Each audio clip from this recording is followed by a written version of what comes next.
Hello बच्चों, welcome to our channel physics by Pulkit. आज हम 11th का फोर्थ चैप्टर जिसका नाम है मोशन इन ए प्लेन उसके बारे में चर्चा करेंगे। पहला लेक्चर बेसिक लेक्चर होगा जो कि आगे वाले लेक्चरों का पूरा नींव रख के चलता हुआ चलेगा। चलिए शुरू करते हैं। सबसे पहले क्या पढ़ेंगे इसके बीच में? पहले हम पढ़ेंगे वेक्टर क्वांटिटीज। वेक्टर क्वांटिटीज क्या होती हैं उसके बारे में चर्चा करते हैं। वेक्टर है बोथ मैग्नीट्यूड प्लस डायरेक्शन।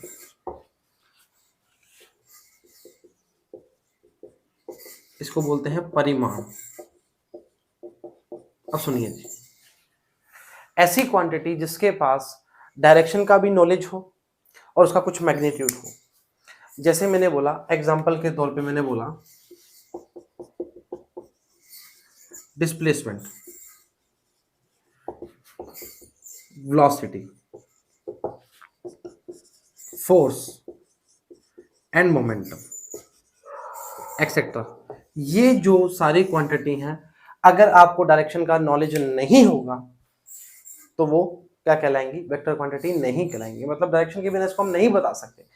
अब एक बात समझ, तेरे को बोला इस डायरेक्शन में एक डिस्प्लेसमेंट है, अगर तू वापस उसी डायरेक्शन में वापस उसी पोजीशन पर आ गया तो डिस्प्लेसमेंट तेरी क्या होगी? जीरो होगी।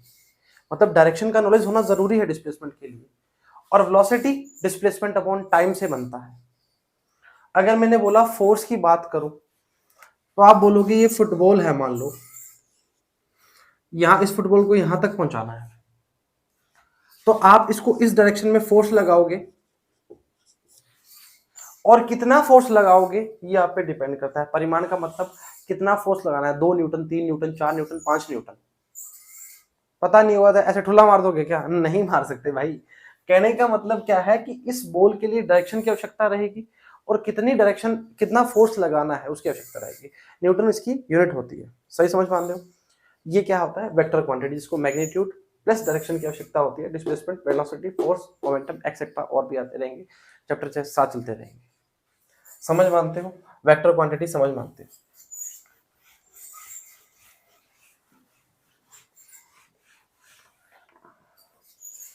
आगे है हमारा स्केलर। स्केलर क्या होता है? उसको बोलते हैं सदिश, इसको बोलते हैं अदिश। स्केलर हैव ओनली मैग्नीट्यूड, मतलब इसको डायरेक्शन की आवश्यकता रहती ही नहीं। ऐसा क्यों सर? अरे राशि है भाई। कहने का मतलब क्या है, इसके पास अगर डायरेक्शन नहीं होगी या किसी क्वांटिटी के पास डायरेक्शन नहीं होगी, वो क्या कहलाती है? स्केलर क्वांटिटी कहलाती है। वापिस बात करते हैं, वेक्टर क्वांटिटी कौन सी होती है? वो होती है जिनको डायरेक्शन प्लस मैग्नीट्यूड दोनों की आवश्यकता पड़ती है। एग्जांपल चेक करते हैं। डिस्टेंस की बात कर सकते हैं, टेम्परेचर की बात कर सकते हैं, इलेक्ट्रिक करंट की बात कर सकते हैं। इस पर डिब्बा काहे लगाया मैंने? उसका रीजन है जी, इलेक्ट्रिक करंट है, अगर आपको 4 ऑप्शन में दिया जाए, वेक्टर, स्केलर, टेंसर या नन ऑफ दिस, तो आप क्या कहोगे? टेंसर होती है। क्या है? टेंसर है। मतलब इलेक्ट्रिक करंट को स्केलर और वेक्टर के अलग यूज करते हैं, टेंसर बोलते हैं। होती क्या है टेंसर बता देते हैं। पहले समझो, स्केलर क्या है? जिसके पास सिर्फ और सिर्फ मैग्नीट्यूड की आवश्यकता रहती है, डायरेक्शन की नॉलेज नहीं हो तो चलेगा। जैसे मैंने बोला कि मेरा वेट 50 किलो का है, तो तुम ये पूछोगे क्या सर कहां से? पेट से 50 किलो का है, पैरों से 50 किलो का है? ओवरऑल वेट 50 किलो का है, मतलब 50 तो क्या होगी? यूनिट हो, सॉरी मैग्नीट्यूड हो गया, और किलो क्या होगी? यूनिट होगी। This is your scalar quantity. समझ मानते हो? थर्ड जो है वो है टेंसर क्वांटिटी। टेंसर क्वांटिटी वो क्वांटिटी होती है जो ना स्केलर होती है और ना वेक्टर होती है। टेंसर के पास डायरेक्शन तो होती है पर एक स्पेसिफिक डायरेक्शन नहीं होती।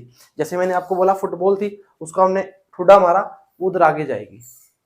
आपके पास एक स्पेसिफिक डायरेक्शन थी। पर टेंसर के पास एक स्पेसिफिक डायरेक्शन नहीं होती, बहुत सारी डायरेक्शन हो सकती है, ऐसा बोल सकते हैं। इसका बेस्ट एग्जांपल जो है वो है मोमेंट ऑफ इनर्शिया। ये क्या होता है, इंतजार कीजिए, 7वां चैप्टर आपका जो आएगा सिस्टम ऑफ पार्टिकल में, उसमें खूब तरीके से इस पे जोर डालेंगे। सही चर्चा है। मोमेंट ऑफ इनर्शिया, MI भी लिखते हैं इसको। अरे बहुत काम चलेगा भाई, क्या दिक्कत कर रहा है। ठीक है, 7वां चैप्टर आपका। ठीक है, स्केलर, वेक्टर और टेंसर, बेसिक नॉलेज की बातें चलेंगी। Distance, temperature, electric current etcetera, इसके बारे में चर्चा आपका +2 का थर्ड चैप्टर करंट इलेक्ट्रिसिटी आएगा, उसमें पूरा खोल के बता देंगे। बता देते हैं, वैसे तो कोई दिक्कत नहीं है। मान लो कि यहाँ से 2 एम्पियर करंट आया, यहाँ से 3 एम्पियर करंट आया, टोटल क्या है 5 एम्पियर करंट होना चाहिए। सही है। मान लो इसके बीच में 45 डिग्री का एंगल है, 2 एम्पियर का करंट आया, यहाँ से भी 3 एम्पियर का करंट आया, करंट कितना है 5 एम्पियर, पर इनके बीच में एंगल जो है वो चेंज हो चुका है। एंगल क्या है, चेंज हो सकता है। और वेक्टर में प्लस माइनस गुना भाग ऐसे नहीं कर सकते, उसके अलग से रूल होते हैं। इसको जो हमारा स्केलर होता है, इसको ऑर्डिनरी रूल से यूज कर सकते हैं, वैसे हम काट पीट कर सकते हैं, पर वेक्टर के लिए स्पेशल रूल होते हैं, उसके अकॉर्डिंग यूज कर सकते हैं। तो एक लाइन लिखना चाह रहे हो तो लिख लो, वेक्टर हैव स्पेशल, लिख देता हूं, vector have special rules for addition, subtraction, division, जो भी है। Vector have special rules for addition, division, multiply and subtraction. Vector के लिए अलग रूल बनाए गए हैं, एडिशन का रूल बनाया गया है, सब रूल आएंगे, इंतजार कीजिए, सेकंड लेक्चर में ही आ जाएंगे। अगर स्केलर क्या है, स्केलर तो क्या है, स्केलर क्या है, ऑर्डिनरी जो हमारे रूल्स होते हैं उसके अकॉर्डिंग हम काम कर सकते हैं। अच्छा, दिमाग में क्वेश्चन आएगा, सर कोई भी क्वांटिटी है उस वो वेक्टर कैसे है और स्केलर कैसे है, हम पहचानेंगे कैसे? बहुत तगड़ा क्वेश्चन पूछा है। ऐसे क्वेश्चन के लिए तुम्हें क्या मिलना चाहिए, 1 रुपए की टॉफी। आ जाओ देते हैं। मान ले ए कोई क्वांटिटी है, फिजिकल क्वांटिटी है ए, इसके ऊपर मैंने ये इस तरह से एक डायरेक्शन लगा दी, तीर लगा दिया मतलब, तो ये कौन सी क्वांटिटी हो जाएगी, ये एक वो वेक्टर क्वांटिटी हो जाएगी।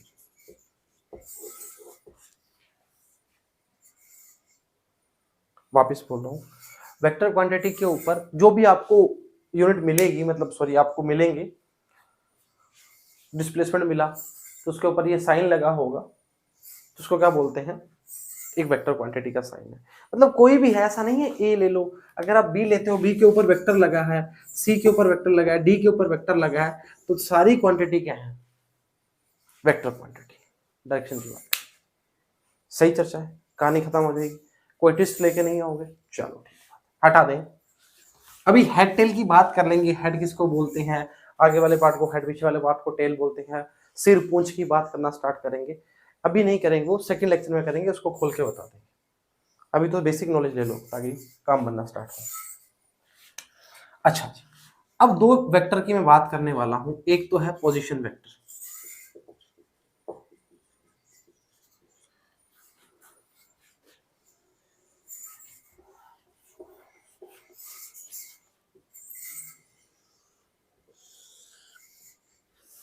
पोजीशन वेक्टर क्या होता है, किसी भी पॉइंट के लिए, मतलब ये आपका क्या हो गया, ओरिजिन हो गया, किसी भी, मान लो ये पॉइंट है, यहाँ पे आपका कोई फिजिकल क्वांटिटी की बात कर सकते हो, किसी ऑब्जेक्ट की, किसी ऑब्जेक्ट की ओरिजिन से यहां तक की पोजीशन क्या कहलाती है, position vector. A vector gives us the position of any object। एक ऑब्जेक्ट की पोजीशन अब ध्यान रखना, ऑब्जेक्ट की पोजीशन बताना पर विद रेफरेंस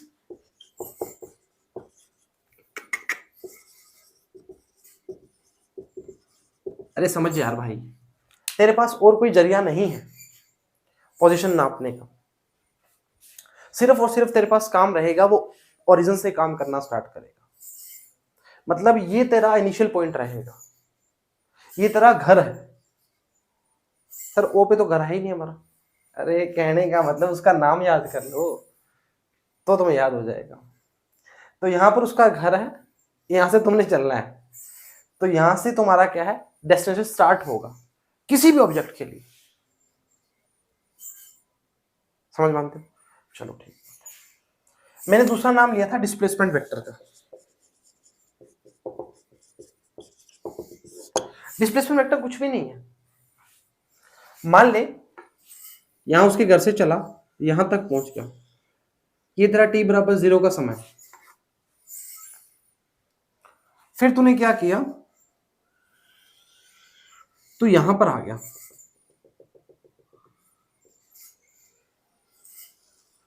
t बराबर t डैश समय पर। तो मतलब तूने t से 0 से लेके t डैश तक कुछ डिस्टेंस कवर किया, तो ये वेक्टर तेरा क्या होगा, डिस्प्लेसमेंट वेक्टर। सर समझ ही नहीं आया, कड़ी सी गोल दी आपने। समझ एक बात,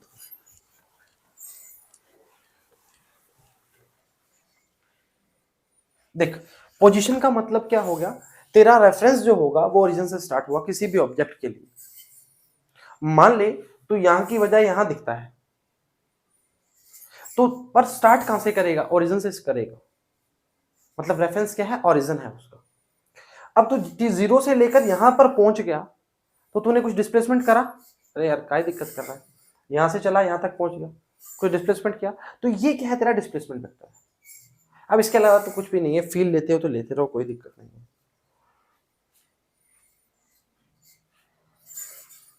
सही चर्चा है, सही चर्चा है, कोई दिक्कत नहीं करोगे, आसान चीज है।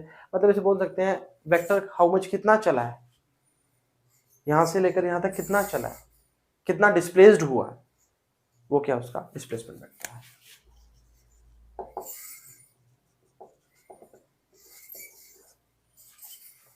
समझ मानते हो, कोई दिक्कत नहीं करो, पक्की बात है। चलो ठीक, हटा देते, इसमें कुछ दुविधा वाला विषय है नहीं वैसे, अगर होगा तो मैं खुद ही बता दूंगा तुम्हें, क्या दिक्कत कर।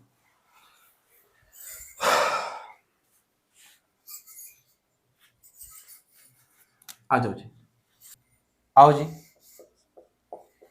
एक होता है पोलर वेक्टर, आज वेक्टर ही वेक्टर चलेंगे। एक होता है axial vector.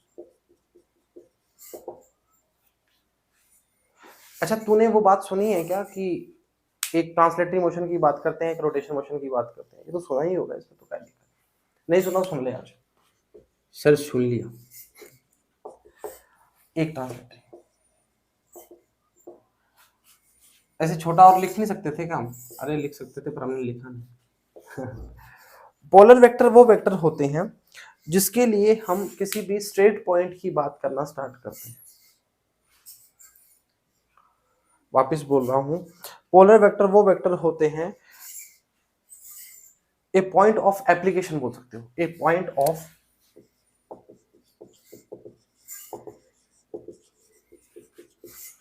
Called polar vector, या ऐसा बोल सकते हो a polar vector have a straight point, मतलब जहां से चला वहां से उसका पॉइंट स्टार्ट हो जाएगा। कहने का मतलब क्या है, दिख रहा है ना, वही डिस्प्लेसमेंट वेलोसिटी की चर्चा। फुटबॉल वाला एग्जांपल बताया था, सेम बात कर सकते। एक्सियल वेक्टर क्या होता है, axial vector which have represent rotational effect,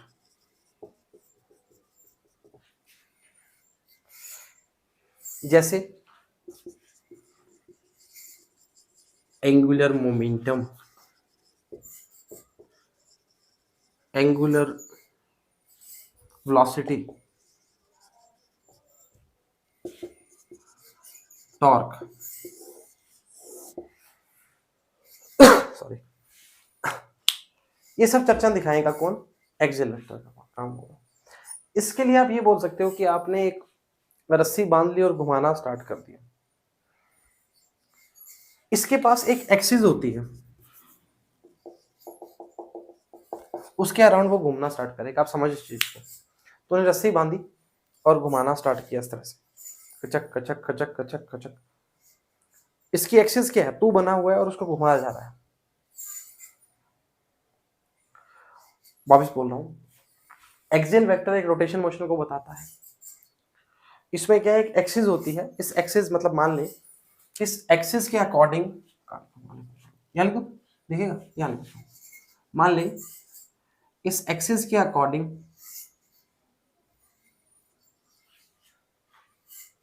move कर रहा है। रस्सी वाला एग्जांपल बहुत बेस्ट एग्जांपल है, इससे बेस्ट एग्जांपल नहीं मिल सकता। मान ले एक्सिस की डायरेक्शन नीचे की ओर है, तो जो घूमने वाली डायरेक्शन क्या हो जाएगी? वो क्लॉकवाइज हो जाएगी। फर्क है चीजों में। वापस बता रहा हूं, ये डायग्राम कोई ऐसे लल्लू सा एग्जांपल नहीं बताया। अगर एक्सिस की डायरेक्शन ऊपर की ओर है तो रोटेशन क्या होगा? Anti clockwise.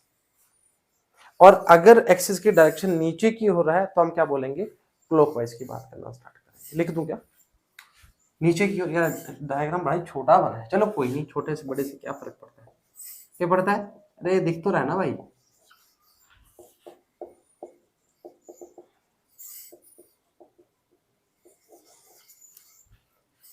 ये एक्सिस ऑफ रोटेशन की बात करना स्टार्ट करेगा। एक्सिस ऑफ रोटेशन सेम इसमें भी आता है। ये एक्सिस है और रोटेशन क्या है? एक एंटी क्लॉकवाइज है, एक क्लॉकवाइज है। एक्सिस नीचे की ओर है तो क्लॉकवाइज, ऊपर की ओर है तो एंटी क्लॉकवाइज। इसके अलावा कुछ भी नहीं है। सही चर्चा, समराइज कर देंगे लास्ट में, कोई दिक्कत नहीं। चलो ठीक है, ये हो गया। चलो अब भाई जो अपने बात करने वाले हैं ना 8 वेक्टर्स की, वो बड़े इंपॉर्टेंट है तुम्हारे लिए। मतलब इंपॉर्टेंट इसलिए है ना क्योंकि काम आने वाली चीजें हैं वो।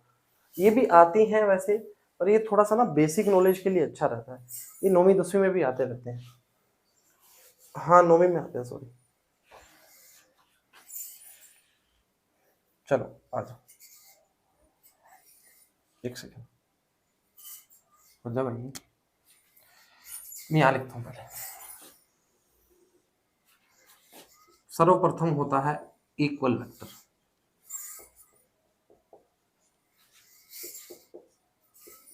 नेगेटिव वेक्टर या अनइक्वल, अनइक्वल लिखता हूँ, या नेगेटिव वेक्टर। ये कर रहे हैं यार, नेगेटिव ही लिख रहा हूँ मैं। थर्ड है दूसरा, तीसरा यूनिट वेक्टर,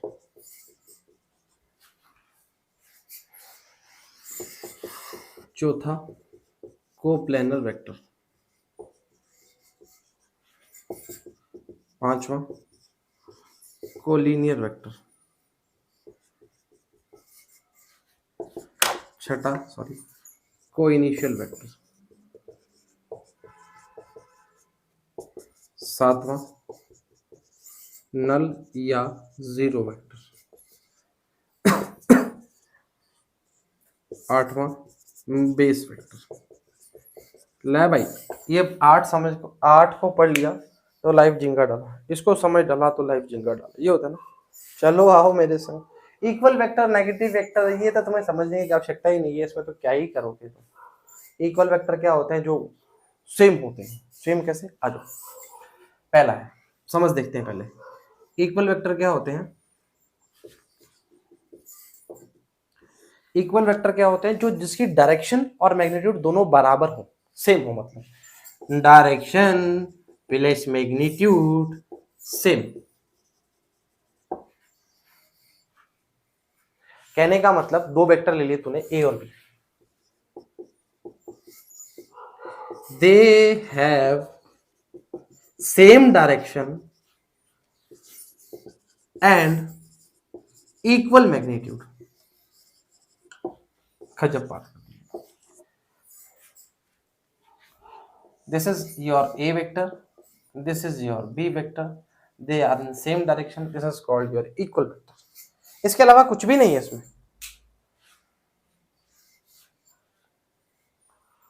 सही चर्चा है, मानते हो? मानना पड़ेगा, आसान चीज से मुश्किल, आसान कुछ नहीं. नेगेटिव वेक्टर वो होते हैं जिसको अनइक्वल वेक्टर की बात कर सकते हैं, जो डायरेक्शन में अलग अलग हो, मतलब एक डायरेक्शन इस साइड है तो दूसरी डायरेक्शन की ऑपोजिट डायरेक्शन में हो, वो क्या कहलाते हैं? नेगेटिव वेक्टर या अनइक्वल वेक्टर. इसको क्या बताना कुछ मतलब नहीं. तीसरा जो वेक्टर है वो इंपॉर्टेंट वेक्टर है. यूनिट का मतलब एक, मतलब एक वेक्टर नहीं, आपका यूनिट वेक्टर इतना इंपॉर्टेंट है, इतना इंपॉर्टेंट है, बहुत ही काम आने वाला है. थर्ड है आपका यूनिट वेक्टर. आपको मैं एक बात बताऊं, सिर्फ और सिर्फ एक ही चीज याद रखना, unit vector always show specified direction या डायरेक्शन. अगर आपको किसी भी वेक्टर की डायरेक्शन का नॉलेज चाहिए तो आपको यूनिट वेक्टर आना चाहिए. वापिस बोल रहा हूं, unit vector is the basic vector, या से बोल सकते हैं एक मेन वेक्टर है जो आपको डायरेक्शन का नॉलेज देगा. कहां लिखा है डायरेक्शन? ये लिखा. कैसे होता है? जैसे मान लो ए वेक्टर की बात, सॉरी ए कैप की बात कर रहा हूं, माफी चाहते हैं, तो क्या आएगा? ए वेक्टर अपॉन में मॉड ए की बात करना प्रारंभ. वापिस बोल रहा हूं, ए वेक्टर अपॉन मोड ए की बात करना स्टार्ट करें, इसकी वैल्यू जो है 1 हो जाएगी यूनिट वेक्टर के लिए. मॉड ए, यूनिट का नाम ही तो ये हो गया. स्पेसिफिक ये आपको डायरेक्शन की नॉलेज देता है, इसको बोलते हैं यूनिट वेक्टर. तो ए वेक्टर क्या आएगा? A cap mod A vector. सही चर्चा है, वाकिफ मानते हो? आसान सी चीज है, मुश्किल तो है नहीं है. चलो ठीक है,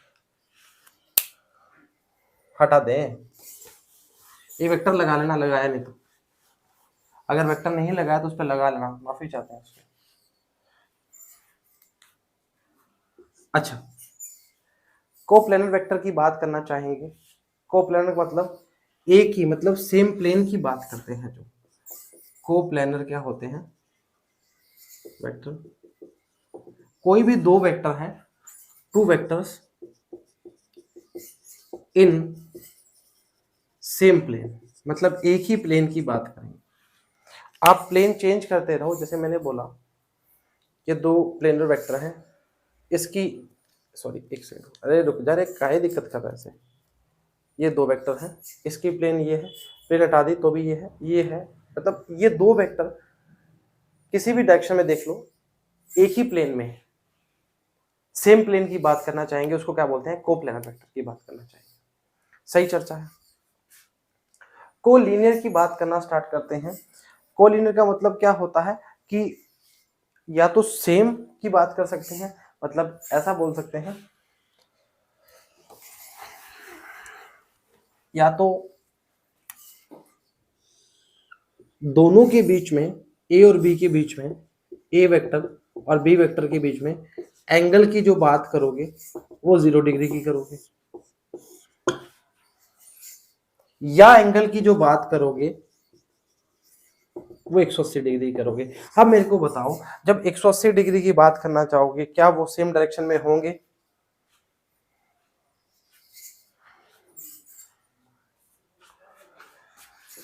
द वेक्टर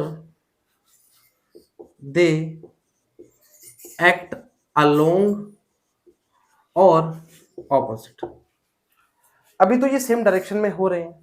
अगर मैं बोलूं ये वेक्टर इस साइड में है और ये वेक्टर इस साइड में है, तो इनके बीच में जो बनने वाला एंगल होगा वो कितना होगा? 180 डिग्री. अब ये वेक्टर क्या है? ये भी अभी भी क्या है?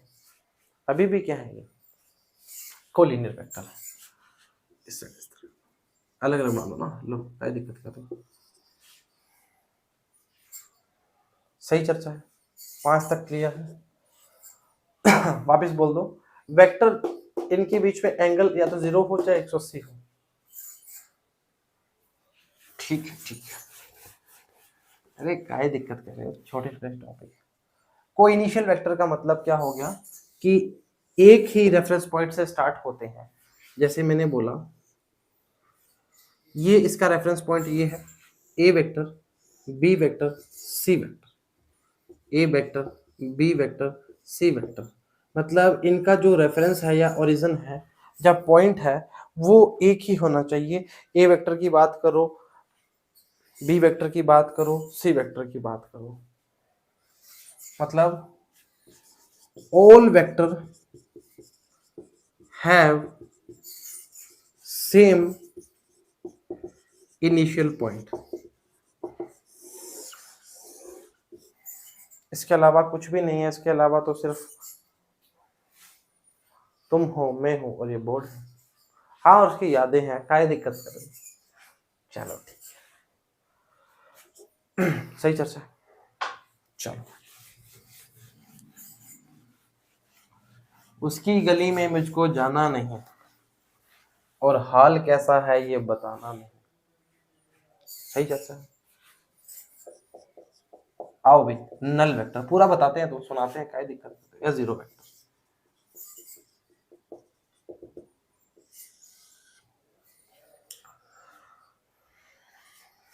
नल वेक्टर के जीरो वेक्टर का मतलब ये हो गया भाई कि अगर किसी भी जीरो वेक्टर को किसी भी क्वांटिटी से मल्टीप्लाई करते हैं तो हमें जीरो वेक्टर ही मिलता है। जैसे मैंने बोल दिया कि लैम्डा इंटू जीरो कर दे, मान लें मल्टीप्लाई की बात कर रहे हैं और एडिशन की बात भी करेंगे। लैम्डा इंटू जीरो करेगा तो हमें क्या मिलेगा, जीरो की बात करना स्टार्ट करेगा। सही चर्चा है। पर अगर तू एडिशन की बात करना स्टार्ट करेगा ए वेक्टर प्लस जीरो वेक्टर तो क्या मिलेगा, ए वेक्टर मिलेगा। मिलेगा या नहीं मिलेगा, मिलेगा। तो ये क्या है, नल वेक्टर या जीरो वेक्टर की बात करना स्टार्ट करते हैं।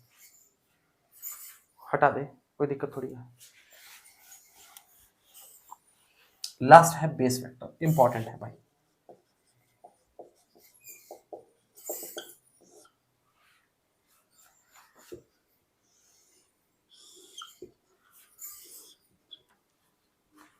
एक्स वाई जेड, सर देखा हुआ है, हाँ देखा हुआ, पता है। आई वेक्टर, आई कैप सॉरी, जे कैप के कैप। अब मेरे को बताओ, मैंने तेरे को क्या बोला था दो यूनिट वेक्टर होते हैं वो स्पेसिफाइड डायरेक्शन को बताते हैं। अगर मैं तेरे को बोल दूंगा कि आई कैप की बात कर रहा हूं तो तू फट नहीं बोलेगा सर एक्स डायरेक्शन की बात कर रहे हो। सही बात। अगर मैं बोलूंगा कि वाई कैप की बात कर रहा हूँ, सॉरी जे कैप की बात कर रहा हूँ, तो तुम बोलोगे सर जे कैप वाई डायरेक्शन की बात कर रहे हो। और अगर मैं बोलूंगा सर के कैप की बात कर रहा हूँ तो तुम बोलोगे जेड डायरेक्शन की बात कर रहे हो। ये जो ग्राफ, सॉरी ग्राफ मतलब एक्स वाई जेड है, they are mutually perpendicular to each other. अच्छा सही कहता है, मतलब इनका परपेंडिकुलर तुम नहीं बिगाड़ सकते। अगर आपको कभी भी पोजीशन वेक्टर की बात करना चाहे आर, तो आप क्या लिखोगे, एक्स आई कैप वाई जे कैप और जेड के कैप, इनका मल्टीपल हो जाता है एक्स आई के साथ, वाई जे के साथ, जेड के साथ। क्या बोलती है पब्लिक, सही बोलती है पब्लिक। सही चर्चा है, वाकिफ मानते हो, मानना पड़ेगा, आसान चीज है। वापस बात कर लेते हैं, इक्वल वेक्टर क्या होते हैं, ए और बी बराबर होते हैं मैग्नीट्यूड डायरेक्शन की बात। नेगेटिव वेक्टर या अनइक्वल वेक्टर की बात करते हैं, डायरेक्शन अलग हो सकती है। यूनिट वेक्टर का मतलब स्पेसिफिक डायरेक्शन की बात करना स्टार्ट करता है। कोप्लानर मतलब एक ही प्लेन की सेम प्लेन की बात करना स्टार्ट करता है। कोऑर्डिनेट वेक्टर का मतलब क्या होता है कि उसी लाइन की बात करते हैं, 0 डिग्री या 180 डिग्री बात करना स्टार्ट करते हैं। कोइनिशियल का मतलब क्या होता है, किसी भी इनिशियल पॉइंट की बात करते हैं वो सारे वेक्टर उसी से निकलने चाहिए। नल वेक्टर का मतलब क्या है, जीरो वेक्टर की बात करना स्टार्ट करते हैं, मल्टीप्लाई एडिशन की बात करते हैं तो उसमें नल वेक्टर ऐड करते हैं, मल्टीप्लाई करते हैं, जो हमें वेक्टर मिलता है। बेस वेक्टर क्या होता है, एक्स वाई जेड की बात कर सकते हैं, आई कैप जे कैप और के कैप की बात करना स्टार्ट करते हैं। वाकिफ मानते हो, किसी प्रकार की कोई दुविधा नहीं करोगे। पोलर, एक्सियल, स्केलर, वेक्टर, ये सारे आपको बता चुके हैं। ये बेसिक नॉलेज का लेक्चर था, इसके अलावा कुछ भी नहीं है। सही चर्चा है। उसकी गली में मुझको जाना नहीं और हाल कैसा है ये बताना नहीं। बड़ी हसरत है उस आलम दिन की, वो पूछे मैं हूं और मैं कहूँ पहचाना नहीं। उम्मीद करते हैं लेक्चर समझ आया, पसंद आया, बराबर देखा, बराबर उतारा, बराबर ही घर वालों की बात मान रहे हो। तो आज के लिए इतना ही। सभी को all the very best and जय हिंद।